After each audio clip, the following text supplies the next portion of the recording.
Welcome, everyone, to the second episode of the Fordham Sports Analytics Roundtable. My name is Chris Orlando. I'm here with Judah Fortgang from PFF. He is a research and development intern for them. Works a lot within the betting and lines kind of, background, departments within PFF.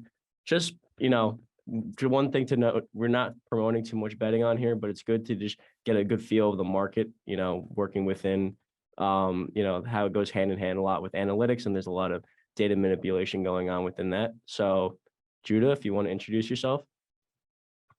Yeah, no, this is great. Thank you for having me on. I think you covered it in the intro, kind of just looking at different football ideas and kind of taking maybe a betting lens to kind of use analytics to further explore. Awesome. Yeah, no. So how did you get involved with PFF? How did you get introduced to it? How did you get, more just into football analytics as a whole? And, just tell us about your time. Yeah. It's a interesting story. I don't think I took a typical path at all. I studied political philosophy in college. I didn't really know the first thing about coding, about stat, but I've always been sports obsessed as a kid. I always loved sports, and I kind of just wanted to find some entry point into working in the sports world. And I just started kind of writing. I've took an analytical lens because that's just kind of my natural approach and my natural thought. And then I discovered the world of NFL Fast Star. I kind of began to teach myself how to code, and I incorporated a little more, traditional analytical metrics and data visualization. And then I just started writing. And eventually that I posted stuff to Twitter that got picked up, and eventually Eric Eager saw something I wrote, reached out to me, we talked, and that's kind of how I ended up there. But I really started from absolutely nothing. I did not take a single math or stat class in college. It was not a part of the Fordham Sports Analytics Club, which I wish I had the opportunity when I was in college. Yeah, just to mention, Eric Eager is a friend of the show. He's been, working with us on he came on to one of our guest speaker events, and he's been very helpful, as a resource towards us. Even was the judge for one of our case competitions, Syracuse Football Analytics Blitz, that we competed in last year. So we love his work. We also have had Tej Seth here back on the show. Couple months back, he was awesome too. He does a lot with NFL Fast Star, and just a genius in terms of his work that he's done so far within football analytics. So now we're in Super Bowl week, the big week. I guess the most money that's usually thrown on the Super Bowl. Again, we're not promoting any betting on this podcast, but who is your money on? What players you see having big games during the Super Bowl, and what's kind of your approach to some of your analysis going forward into this? Yeah, no, that's great. I honestly have a hard time kind of projecting the mean/medium outcome of this game. I don't really like betting any sides or totals. I'm going to have some basically on Mahomes and the Chiefs to win, because if the Chiefs are going to win, I know it's going to come through Mahomes. It's kind of him going over his passing prop, let's say, and combining that with the spread, I'd get a lot juicier of odds. Honestly, I see this going a lot of different ways. So how I'm going to approach that from a betting perspective, instead of just betting, a side or a total, is I think I'll kind of build different either same game parlays or attack it through player props and basically tell different game stories. I think the Eagles could win with a heavy rushing attack. Whenever they've let Jalen Hurts run, especially with design rushes, the Eagles offense has been very successful. I can see kind of building that game story. I can see them also just sometimes you got to bet on talent. And A.J. Brown and Devonta Smith are among the game's best wide receivers, especially against man coverage and especially deep. And if Jalen Hurts hits a couple of deep balls, if you hit 2, 3, 4 big passes like that can turn the entire script. With that said, I also want to have a little bit of exposure, as I said, on just Mahomes and the Chiefs. And because I'm kind of attacking these all at plus money, I can kind of position myself to obviously not win everything, but just win a couple of these and still kind of come out profitable for the day. Yeah, I couldn't say it any better. And if anyone isn't aware, I believe the Chiefs are 1.5 point underdogs. You usually don't see that, but in a neutral setting, in the Super Bowl with how overpowered the Eagles have been this year. I can definitely see why they'd be underdogs in this game. But I agree with you. Obviously, many of those underdog. I don't think the line is too crazy in their favor, but the Chiefs just being the Chiefs, having Patrick Mahomes, it always gives you a chance. Even though the Eagles have on both sides of the ball, they've had players over exceed expectation. The entire offensive line has been amazing for Jalen Hurts, and that's helped his progression going into the season. Adding a guy like AJ Brown and just seeing the progression of like Miles Sanders, and not to even talk about the defense. Hassan Reddick has been quite the asset for them. Coming over from Arizona and Carolina, they try to make him into an inside linebacker, and they got him for a steal in free agency, but he's been for them. The secondary is holding up. It seems like every position on their team, they have studs. So you can't go wrong. I could see this Super Bowl playing any way. Previous years you might see teams that like just don't have obvious holes. Like neither of these teams have holes, and you can really see like the Super Bowl going anyway. Yeah, which I think should make for a really entertaining and compelling game. I get very excited even just thinking about it, even if I don't have so much betting action on the line. Absolutely.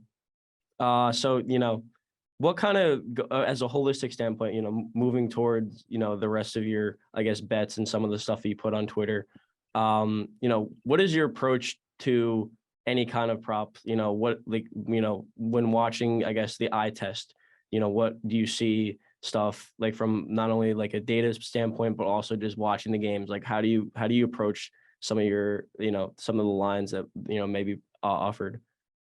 So there are two things. Especially I bet a lot of live props. I actually think that's kind of more profitable than betting props before the game, kind of for exactly the reasons you're mentioning, which is that like you don't need so much advanced data to kind of figure out who's on the field, and like markets are not necessarily adjusting to like live participation, like who's actually running routes. A great example of this is like if you're watching the Cowboys Bucks game, wild card weekend, the books just continually priced the initial line, which basically priced in like a split between Lenny Fournette and Rachaad White. But Rachaad White was getting all of the work. You didn't need any numbers to say that like, okay, Rachaad White receptions is way mispriced because they're pricing in a pregame line, and if you're watching a game, like Rachaad White's on the field, Leonard Fournette's not, and that's kind of a mispricing. Another stuff is I'm kind of looking at markets that are not necessarily let's say not so sharp. So things like longest receptions, where markets don't really have a good sense of these things, and even eyeballing. You can see like who's winning routes deep, who's going to throw deep in the first place, right? Like, do you want to be betting on AJ Brown against a team where you can project a bunch of volume and who's not exactly great defending deep, right? Like the 49ers actually a perfect example of that. A team who is really good over the middle of the field, but a little bit weak at secondary. Certain teams are going to attack that more than others. And I don't think you kind of need any advanced model to tell you that. No, it's great analysis. Like you mentioned, the Niners were just unreal on defense this year, but obviously, as you mentioned, like middle of the field, like in the secondary, you want to really try to exploit the weaknesses on a defense. And, it's a great, eye test to the approach, not only just looking into the analytics, but, as something I've learned from fantasy football and just other, ways of projecting players is volume is king. No matter how poor a player is playing, if they're getting more opportunities to get the ball, chances are they're more likely going to be able to, break one or, just have like a nice game. Even if they're getting like, 20 to 25 carries or like a decent target share, chances are that player might have a big game if he's given the opportunity. Yeah. I'll even add one point there, which is that you don't want to coach your bets in the sense of like, what ought this team to do? But like there are certain teams like the Eagles that I trust are actually going to exploit that. Other teams kind of just run their same game plan over and over again. That's something you can use to the eye test. Like, is this the particular team that's going to know the defensive matchup and kind of exploit that? I agree. And it's also from perspective of, while it might not guarantee to happen, you want to project like the probabilities, because, many of these coaches, they'll throw in guys for certain amount of plays, and like that's so hard to project. But if we're making, all right, if this guy's getting this kind of workload, this kind of, volume going into the game, what are the chances that he's going to actually have this kind of game? What is the probability that he's going to reach this? Because it's like, oh, well, I could see one thing happening, but this has a chance of happening. And those can obviously all be quantified through probabilities. So yeah, no, that's a great way of putting it. Absolutely. So yeah, no. So if you guys haven't followed Judy yet, throw the damn ball on Twitter. He posts a lot of data visualization up there. What kind of projects have you been working on recently as Super Bowl approaches, and maybe just as the offseason approaches? What kind of things you're looking into? Yeah, this is kind of the perfect time because during the season I'm like so focused on the season, and then like once kind of conference championship week rolls around and there's only like 2 games, and then you got a couple weeks until there's only one for the Super Bowl, you kind of start to think about off season stuff. Yeah, I mean there's a lot. I've got a lot of kind of big ideas that I might want to hone in. Something that's definitely top of mind is a project that I started with Arjun Menon last summer, which is looking kind of at quarterback decision making. Which is in the football analytics space, we've done a pretty good job of quantifying like production metrics, by which like let's take the result of a play and then go back and deduce kind of like how good they are. That's like what EPA is, or CPOE, right? Expected points added or completion above expected. Where I don't think football analytics has done a great job is kind of evaluating the process, which is like, are quarterbacks on average making kind of the right reads? Are they throwing to the right players at the right time? And if we have, route participation data as we do at PFF, right? Like who's actually running routes, and we have lots of details about those routes, we can actually kind of get a sense of like what would happen if the quarterback threw to that player as opposed to the one he did throw to, and vice versa. And kind of studying that and seeing kind of who's winning in that way, right? There are multiple ways to win as a quarterback. You can be really good at throwing the football. You can be really good at, let's say, reading defenses. You can also be really good at throwing to the right guys. And right now, I think we have a good way of evaluating one type of player outside in the football analytics space. Right? Film guys can be doing it another way. So kind of honing in on just that quarterback decision is definitely a project I'm going to be looking into this summer. That's a very interesting project. And quarterbacks are not necessarily easy, but easier to evaluate because you're so involved in every play. And there's been many metrics, as of recent history, just analyzing the win probability added and the expected points added from the quarterback position. It's just so crucial to have a quarterback. And especially when you're doing those kind of data visualization charts, you're looking at key points like, all right, what makes sense? Because we were working, me and Peter Majors, president of Sports Analytics, we're working on a project for the Big Data Bowl, and we're kind of just analyzing, which kind of players, which kind of offensive lines, what players would we most likely want to see, being relevant within these kind of stats, because it might be harder to quantify, which offensive linemen are the best. If you're doing a data visualization chart, if you see Patrick Mahomes in the top right, Justin Herbert, Joe Burrow, those kind of quarterbacks, you're kind of getting some kind of good data analysis from that. Yeah, no, absolutely. And I think the other part is that like, and this what makes the work so exciting at PFF is that like there's vast ranging projects of like, this is good, like evaluating quarterbacks, obviously cool. You can also do like some stuff about like team evaluation. Something I want to look into is you mentioned offensive linemen. Last summer, I kind of looked at what happens if you go from like a good offensive lineman to a bad offensive lineman, or like a good to a great. How does that affect the rest of the team? And basically, what we found is that once you reach a certain threshold of good, like returns actually diminish. Going from like a really good offensive lineman to a great offensive lineman isn't necessarily wise, allocation of your team's capital, basically because like it doesn't do enough, right? It's a necessary, sufficient problem where the offensive line can do its job, but you're still going to need quarterbacks to make good throws and wide receivers to get open. So I kind of want to do the same thing for different position groups, right? Like how does getting really good at, let's say, 1 or 2 or 3 cornerback positions affect the rest of your defense? What about safeties, right? And like how does that affect team building? And it's kind of molding in like projects about betting, about team building, or just like general football knowledge, like who are the good quarterback decision makers? That kind of makes it very exciting.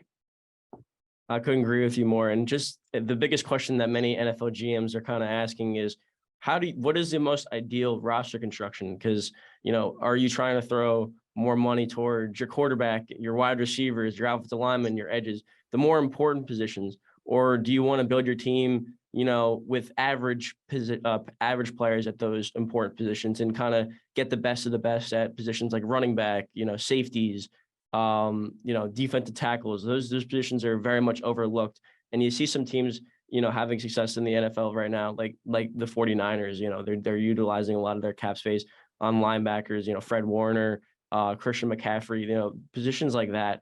It's kind of interesting to see how different teams are built, but it's also like there's some effectiveness if you have the top end of those kind of players you're spending a lot of the cap on, having an effect on that team. Yeah, no, it's a great point. And I think kind of the beauty of it is that, number one, there are so many different ways of building a championship roster. And number two, it's a push and pull league. The things that were true 5 years ago aren't necessarily going to be true in 5 years' time, which kind of makes these projects always super interesting and exciting to kind of research. They're always changing.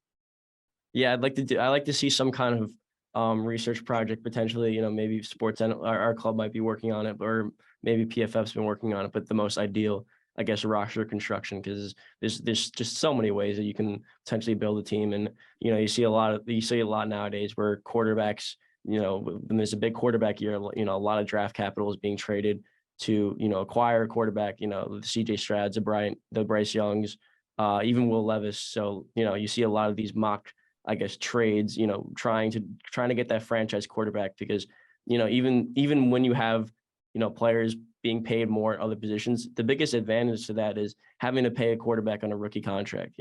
How like that goes such a long way for many teams. You can see the Eagles right now, obviously they have Jalen Hurts, performing at an MVP caliber level, and they're paying, max contracts to guys like AJ Brown, difference makers in the outside, paying cheap contracts to an edge position that's playing over expected Hassan Reddick. So it's just very interesting to see that kind of roster construction go into play, as we approach the Super Bowl and, the conference championship play. Yeah, no, absolutely. That's exactly right. I'd be excited to see what you guys come up with. Absolutely.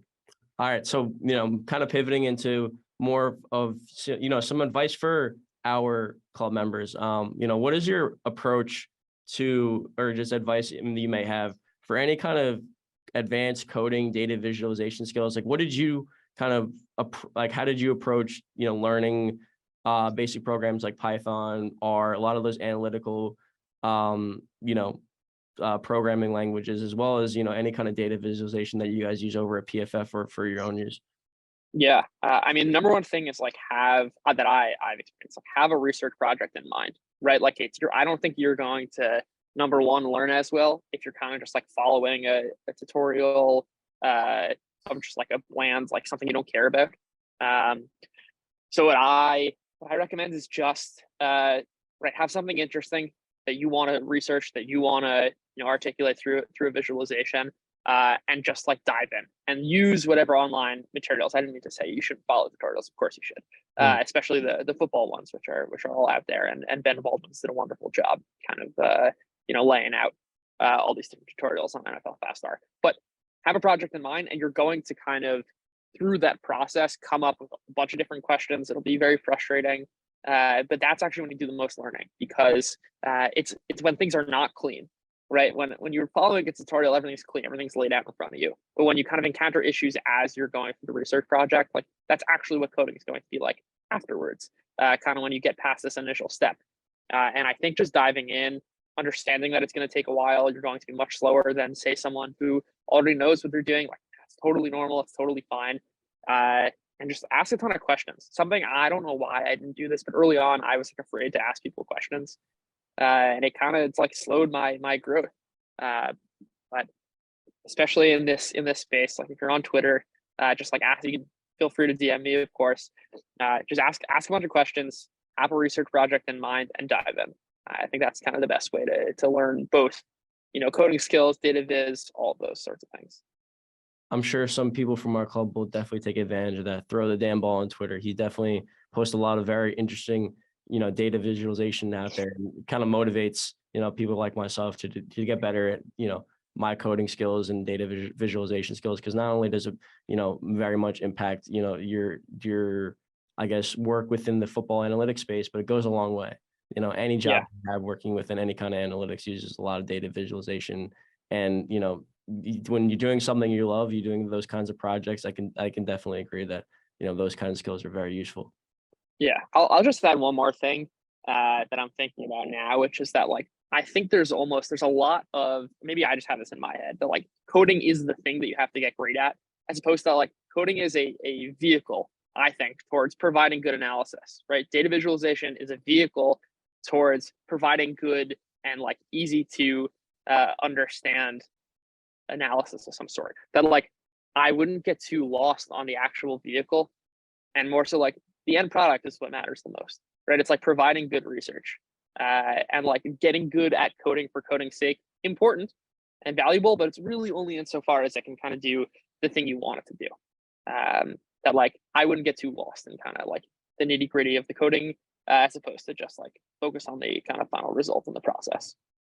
Yeah, I've never seen anyone actually see an error code within Python or R and say, oh, well, I know this. I'm going to go back to my textbook. No, you're just going to do a quick Google search and try to figure that question out, and just asking those kinds of questions, like to yourself, like, how can I approach this? How can I make my data, look any better than, like previous projects that I've worked on? It's all a progression. So, there's definitely some very useful advice. And is there anything else you want to add in terms of, your approach to, PFF, or just like, what are your future goals that you may have, working within the space? Future goals. I mean, that's hard. I can go so many different directions there. I don't know. I think honestly, like as I kind of said, the ideas come first. And maybe this is kind of my background as like a political philosophy major, of just like the first principles are the most important things. I don't know. I think there's a ton of creativity in this space. There's so many different interesting projects, and like because it's sports and I love it, I kind of just have like a natural inclination towards it. But I'm excited to see where everything takes us. Like what was true 5 years ago is certainly not true now, and there obviously is a lot more available to people learning the sport, and like the game is getting a lot more complex, and like analytics are doing a great job of kind of integrating their way into the game, right? Like think about even just like fourth down discourse now. That's an easy one, or just like using timeouts. I think it's kind of the next frontier. There will always be a next frontier. Think about like how EPA is like now being cited in graphs on national TV all the time. I kind of think that we're going to see tremendous growth within the space in the next 5 years or 10 years or whatever it is. And I'm kind of stoked to see what it's like, and maybe if I'm lucky, I kind of be a part of it. Absolutely. I definitely see some kind of future with you working within the space. And I wish the best for you. Obviously, we're hoping that we can, within some of these broadcasts, especially on Sunday, we could see a little, EPA or, data visualization, going into the process, looking at, just any kind of data like EPA, completion percentage over expected, as you mentioned, because we got two quarterbacks that are definitely, can sling it. So, hopefully we can get a decent amount of analysis there. Yeah, that's right. That would be sweet. Would add more, so it should be a already awesome game. Absolutely. All right, Judah, thank you so much for coming on. This is the first official outside of Fordham podcast that we've kind of recorded. We had our athletic director on yesterday, kind of previewing the recent success of Fordham basketball. But thank you again for your time. If you guys haven't already, followed him, throw the damn ball on Twitter. He's done so much great things over at PFF in terms of data visualization, and looking forward to the Super Bowl. Hopefully we get a good game, and especially looking forward into the NFL draft. Hopefully we can get some good content there. Yeah, no, this is great. Thanks for having me on. All right, thank you so much.